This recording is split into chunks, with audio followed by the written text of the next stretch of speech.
भारत पाक अंतर्राष्ट्रीय सीमा से सटे सरहदी जिले जैसलमेर में इन दिनों दुधारू गायों में एक रोग के कहर से गायों को जान से हाथ धोना पड़ रहा है। इस रोग का नाम है कर्रा रोग, जो सबसे ज्यादा दुधारू गायों पर कहर बरपा रहा है। जानकारी के मुताबिक पिछले एक महीने में करीब 1000 से 1200 के करीब गायों ने इस बीमारी से दम तोड़ दिया। कर्रा रोग होते ही गाय के आगे के पैर जकड़ जाते हैं और गाय चलना बंद कर देती है, मुंह से लार टपकती है और चारा पानी बंद हो जाता है। और इस बीमारी का कोई इलाज भी नहीं है। कर्रा रोग ने पशुपालकों की चिंता बढ़ा दी है।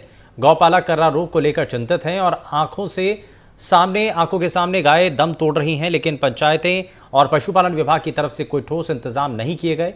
इसी मामले पर देखिए हमारी खास रिपोर्ट। कर्रा रोग एक जानलेवा रोग है जो दुधारू गायों की मौत का कारण बनता जा रहा है। इस रोग में गायों के आगे के पैर जकड़ जाने की वजह से वो चल फिर नहीं पाती और खाना पीना भी बंद कर देती हैं और 4 से 5 दिनों के अंदर ही गायों की मौत हो जाती है। यही वजह है कि पशुपालक इस बात से काफी चिंतित हैं, क्योंकि इस रोग का कोई इलाज अब तक सामने नहीं आया है।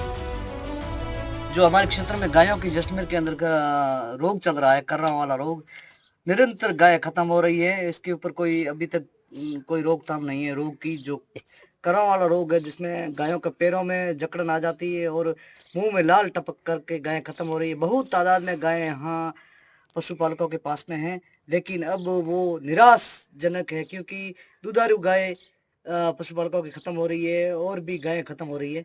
तो इसके ऊपर प्रशासन से, सरकार से, विभाग से हम अनुरोध करते हैं कि इसके ऊपर ठोस निर्णय लेकर के कुछ न कुछ इसका उपाय सोचे, तो पशुपालकों को राहत मिले, गौ माता को राहत मिले।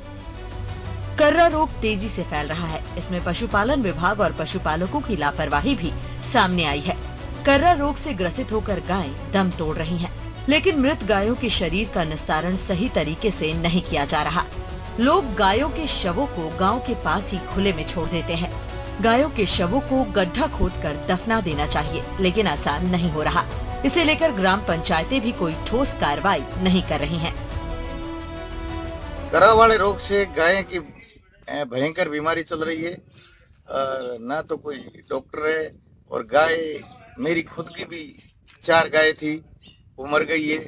और अभी गाय अगर ले तो भी कैसे ले, और ना तो कोई बीमे की सुविधा है ना है। उसमें पहले क्या होती है कि पैरों में जकड़न आ जाती है और मुंह से पानी हटते कि 1 या 2 दिन से अगर इलाज नहीं हुआ तो मर जाती है। ना तो कोई उस पर टाइम पे इलाज होता है और ना कोई सरकार सुध लेती है।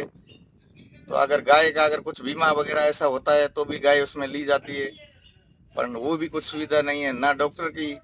और अगर गरीब किसान कोई गाय अगर लेके आता है तो 40, 50, 60 हजार रुपए की गाय आती है, और गाय का क्या गारंटी है, अगर दूसरे दिन भी मर जाए तो बेचारा कहाँ से लेके आए।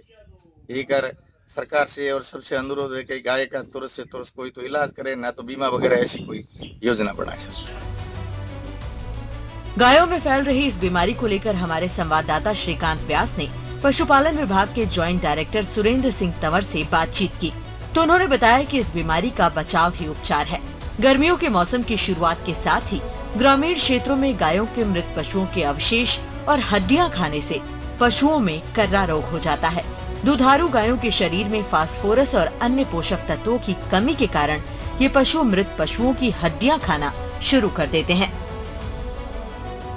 जैसलमेर के ग्रामीण इलाकों में गर्मी के मौसम में कर्रा रोग के चलते सैकड़ों गायों की मौत का मामला सामने आया है। ग्रामीण इसको लेकर लगातार चिंतित थे और सारा जो मामला है उसको लेकर हम जो ज्वाइंट डायरेक्टर है पशुपालन विभाग के, उनसे बातचीत करते हैं। हमारे साथ तंवर साहब, क्या कुछ जो है बीमारी है और किस तरह इसका बचाव करना चाहिए? ऐसा है साहब, जैसलमेर जिले और बाड़मेर जिला ऐसी जगह है जहाँ पे क्या है कि अपने जमीन में कैल्शियम और फास्फोरस की डेफिशिएंसी रहती है। इसके कारण क्या है, एक बोtulism नाम की बीमारी यहाँ पे जनरल इस गर्मी के टाइम में 15 अप्रैल से 15 अगस्त तक ये बीमारी रहती है। तो इसमें क्या है कि जानवर के शरीर के अंदर कैल्शियम की कमी हो जाती है, तो उसमें दिक्कत ये आती है कि जानवर पहले तो धीरे धीरे चलता है, फिर कम मात्रा में खाता है, फिर एकदम से क्या बैठ जाता है। बैठने के बाद उसके मुंह में क्या है, लाल आने लग जाती है और जीभ बाहर निकल जाती है और लास्ट स्टेज होती है कि पैरालिसिस ऑफ टंग हो जाता है। और दूसरी ये बीमारी क्लोस्ट्रीडियम बैक्टीरियम ग्रुप के बैक्टीरिया से होती है, और ये बैक्टीरिया मतलब जानवर कभी खुला रहता है। यहाँ पे अपने लोकल लोग हैं जो गाय को सुबह और शाम गाय को खुली छोड़ते हैं, लेकिन वो गाय क्या है, कहीं बाहर जाती है तो कहीं जब गाय जानवर का कारकस पड़ा हुआ है तो उसको चाट लेता है, चाटने के कारण वो इन्फेक्शन आ जाता है। वो 10 से 15 दिन की इस गर्मी के अंदर क्या है, वो बॉडी के अंदर एक्टिवेट हो जाता है। एक्टिवेट होने के बाद फिर ये बीमारी कंट्रोल होने से बाहर हो जाती है। वैसे इसका एक्चुअल कोई ट्रीटमेंट नहीं है, बचाव ही उपाय है इसका। तो इसलिए लोग पशुपालकों को सलाह दी जाती है कि भाई अपने जानवर को ज्यादा से ज्यादा घर पे रखें इस मौसम के दौरान, और थोड़ा बहुत उनको ग्रीन पाउडर की व्यवस्था कहीं से कराएं, और डिपार्टमेंट की तरफ से इनको मिनरल मिक्सचर सप्लाई की जाती है। क्या मिनरल मिक्सचर उसे किस तरह दिया जाता है और क्या बचाव के उपाय? जो गाय दूध वाली गाय है, यहाँ पे क्या है, जो दूध वाली गाय है उसी को ही दाना बांटा दिया जाता है। मिनरल मिक्सचर सीधा तो गाय लेती नहीं है, क्योंकि काफी गाय जो खुली रहती है उनको तो मिलना नहीं। जो दूध वाली गाय है, और उसमें ज्यादा प्रॉब्लम इसमें ज्यादा आती है, क्योंकि जैसे ही दूध निकलता है तो कैल्शियम और शरीर से बाहर कम हो जाता है, तो उसको दाना दिया जाता है। 50 ग्राम सुबह दाना, 50 ग्राम शाम को दिए। एक टेम्पररी इलाज है उसका। और कभी कभी गाय के जैसा ज्यादा मात्रा में कैल्शियम डाउन हो जाती है तो वो बैठती है, नहीं तो नहीं बैठती। मतलब कहीं ना कहीं बचाव जो है वही इसके उपाय है। और गर्मी के दिनों में जो है सलाह दी जाती है डॉक्टर्स द्वारा कि उन्हें जो है वो बाड़े में छायादार स्थान पर रखा जाए और सुबह शाम को ही छोड़ा जाए। साथ ही जो है अब जागरूकता लाने के प्रयास भी किए जा रहे हैं। एडवाइजरी जो है वो भी विभाग द्वारा जारी गई है। अब देखने की बात ये कि इस रोग में कितना जो है वो कमी आती है। लेकिन अभी की स्थिति की बात करें तो इस तपते रेगिस्तान के बीच लगातार गोवंश जो है वो इस रोग के चलते काल का ग्रास बन रही है। श्रीकांत व्यास, एनडीटीवी, जैसलमेर।